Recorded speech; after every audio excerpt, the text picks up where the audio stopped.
Guys, kailan mo ning sagbot guys. Kasi nga lang nyo ani. Herbal ni. Nasa lasang siya. Manitag sa mong timbabasi. Nari ang bulak ko. Timbabasi.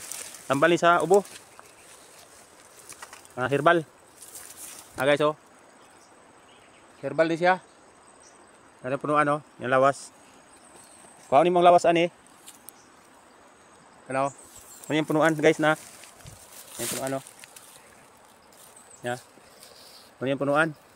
Kini mo yung kuhaon nimo. Ako itulo guys kung saan pagkuha siya gamit herbal nga tambal sa ubo kung ulay sa lungsod or wa mo ano yung anak sa tambal nga or sirap nga kaliton sa butika farmasya.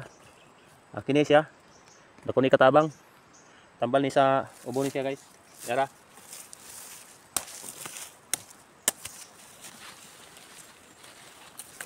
Ayan, itong linghod-linghod siya guys. Apa may linghod ani gyud? Guys, oh.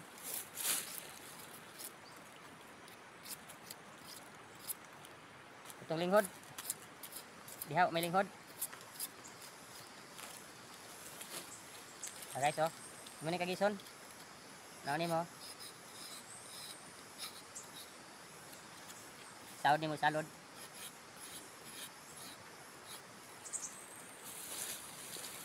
Okay guys.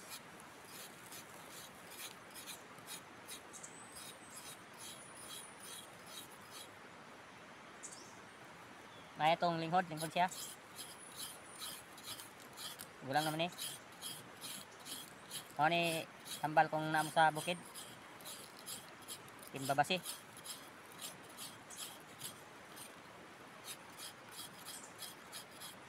Guys, buwang ini siya.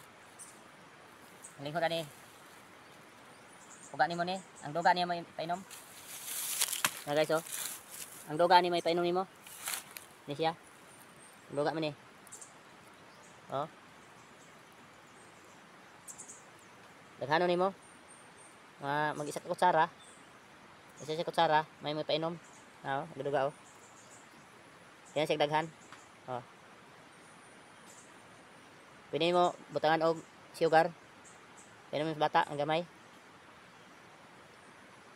Sa ubo ni siya. Maray madali sa lasang. Nari ang dahon no. Ano ni siya. Namuwak ni pula. May bulak dire. Ano siya? Ang may ani kagiso nimo, paano nimo tong linghod? Linghod pa siya. May kagiso nimo pugaon dayon. May sa kutsara, sa bulan nimo og sugar. Aron mo tamis-tamis siya painom mo sa bata. Nagiubo.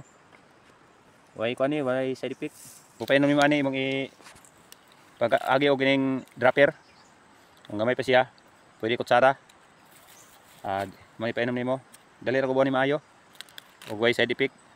Wa kay kadlukan ani nga kuan. Makadaot. Kay herbal ni siya. Nasa lasang o lubas nga kanang medyo di pa kayo dili na pure nga lasang. Nga daghan manubo ani. Na guys oh. Ano tingnan ninyo? Dahon niya. Ano yan dahon no? Ini. Guys. Ano yan dahon no? Oh, ang luyo. Tubang. Yang bulak. Yang lawas. Naran lawas niya oh. Walay delikado ni. Walay side effect. Nara guys, yan punuan oh. Mano yan punuan. Yeah. Walay linghod. Pulos na gulang. Sana lang guys. Thank you.